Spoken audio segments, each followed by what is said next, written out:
Vous devez refuser la guerre, et vous devez refuser tout particulièrement la guerre préventive. En droit international, la guerre préventive n'existe pas. Ce prétendu principe a été inventé pour les besoins de l'administration Bush Junior en 2003, contente de tuer Saddam Hussein que son pays avait aidé contre l'Iran. 1 million de morts plus tard, après la naissance de Daesh largement permise par ses brillants stratèges, les mêmes osent revenir défendre cette idée. Les mêmes qui défendaient mordicus que l'Irak détenait des armes de destruction massive, affirment aujourd'hui que l'Iran serait au seuil de l'arme nucléaire, alors que toutes les agences de renseignement disent le contraire. Le ridicule ne tuant pas, ce sont encore les mêmes qui hantent les plateaux télévisés pour conseiller toujours plus de bombes sur toujours plus de civils, l'éditorialiste Caroline Fourest allant jusqu'à oser dire que le peuple iranien allait devoir payer le prix du sang. Ces propagandistes de guerre sont dangereux. La guerre, ils la vendent, mais ils ne la font jamais. C'est bien commode. Quand Bernard-Henri Lévy proclame, je le dis de tout mon cœur, merci président Trump, merci pour Israël, au lendemain des bombardements états-uniens des installations nucléaires, comment ne pas se souvenir qu'en 2003, il disait attaquer Saddam Hussein, oui, bien sûr.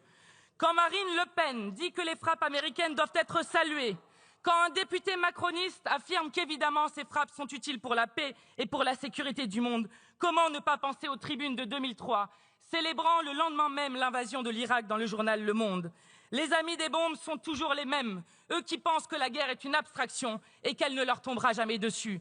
La guerre préventive, c'est la fin de tout le droit international. Vous pouvez faire la guerre tout le temps, partout, car il y a toujours des raisons de penser que l'on puisse être menacé. Et voici donc les États-Unis d'Amérique de Trump, la Russie de Poutine et Israël de Netanyahou qui dansent ensemble le ballet infernal de la guerre préventive.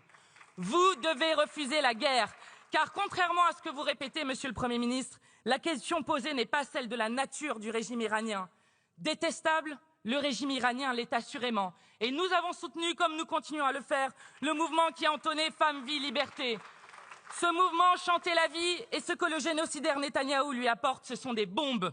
L'opposition iranienne, dont vous saluiez le combat lorsque cela vous arrangeait hier, vous le dit aujourd'hui. La libération du peuple iranien ne viendra certainement pas d'un gouvernement d'extrême droite en train de commettre un génocide à Gaza.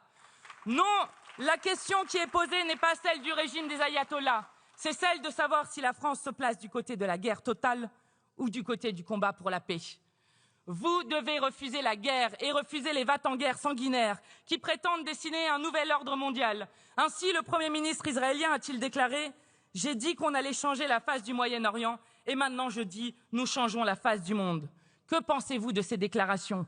Vous devez refuser la guerre car c'est bien le sort du monde qui est en jeu.